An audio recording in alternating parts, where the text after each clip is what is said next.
नमस्ते दोस्तों, तो आप सभी का स्वागत है मेरे चैनल पे। और आज नया वीडियो आ चुका है। आज हम बात करेंगे चाइना वाले जब इंडिया पे कब्जा किया था, इंडिया वाले के जमीन पे 1958 और 1965 के बीच। तो इस बात पे नेहरू जी ने भी पार्लियामेंट पे बात की थी और सियाचिन वैली पे वहां पे रोड भी बनाया गया था। और चाइना वाले इंडिया के बॉर्डर पे गांव बसा रहे थे।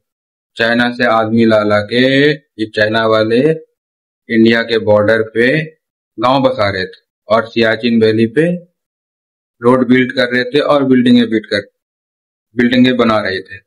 तो इस बात पे फाइनेंस मिनिस्टर जयशंकर साहब क्या बोलते हैं, आप खुद ब खुद देखिए और खुद ब खुद अच्छे से समझ जाइएगा, क्योंकि ये अच्छे से चाइना वाले को रेल दिया है, साथ में पप्पू भी रलाया गया है। आप इस वीडियो को देखिए, खुद ब खुद समझ जाइएगा।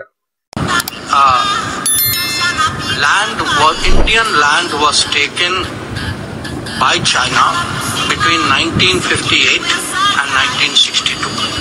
Some of it was before 58 also.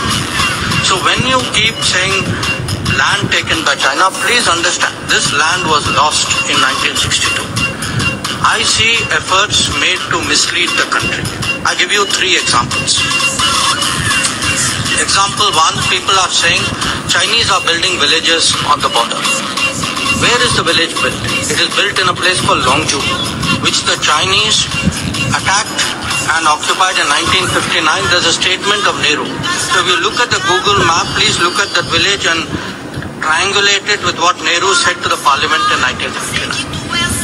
Then Rahul Gandhi and the Congress talk about a bridge in Pangong Tso in Ladakh. This bridge is being built at a place where the Chinese came in 1958 and then retook in 1962. Recently, I just saw Congress spokesman saying, the Chinese have built a road in Shaksgam Valley and this has great concerns for Siachen. Possibly it has concerns for Siachen. When was Shaksgam Valley occupied by whom? Shaksgam Valley was allowed by Nehru to be part of Pakistan-occupied Kashmir, and Pakistanis handed it over to China in 1963. So the Congress party is holding Modi responsible for Nehru's actions in 1949 and for Bhutto's actions in 1963. But apparently they have no culpability. So I think we need to get the China issue right. ये जो China वाले India के जमीन पे कब्जा किया था जम्मू कश्मीर पे, तो कांग्रेस वाले मोदी को रिस्पॉन्सिबल ठहरा रहे हैं। आप कांग्रेस वाले का ही देखिए, ये तो नेहरू के बयान पे 1949 पे, भुट्टो के बयान पे 1963 के बयान पे, ये अब जो हुआ तो कांग्रेस वाले बोल रहे हैं मोदी को जिम्मेदार दे रहे हैं।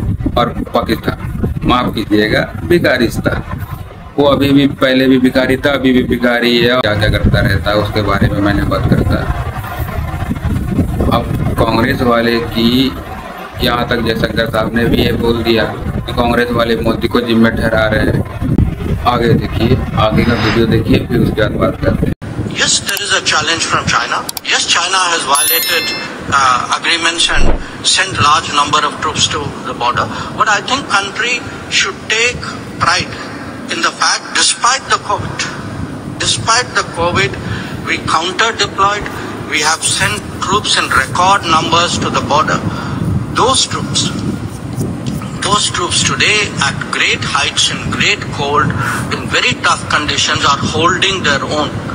Country should be supporting the military. Country should not be running down the military. So, when I hear a Rahul Gandhi say, हमारे जवानों की पिटाई हुई in Yangtze, in Arunachal Pradesh, when actually we push back the Chinese. So you talk of pitai of your jawans. You have Revant Reddy questioning Balakot mein pata nahi hua, nahi hua. This running down your people, your system, your force. Congress वाले बोल रहे हैं इस सब का जिम्मेदार मोदी है, और वो ये नहीं देख रहे हैं कि 1949 में नेहरू के बयान पे ये जारी हुआ था और भुट्टो के बयान पे 1963 के बयान पे ये जारी हुआ था। और फिर भी कांग्रेस वाले ये रिस्पॉन्सिबल ठहरा रहे हैं कि ये सब मोदी के मोदी ने करवाया है। अब ये बताइए 1963 में जब कश्मीर को चाइना वाले को सौंप दिया पाकिस्तान ने, अब पाकिस्तान नाम नहीं रहा उनका, भिखारिस्तान हो गया है। और राहुल गांधी ये बोल रहे हैं कि कैसे इंडिया मतलब हमारे जवान अरुणाचल प्रदेश में मार खा रहे हैं।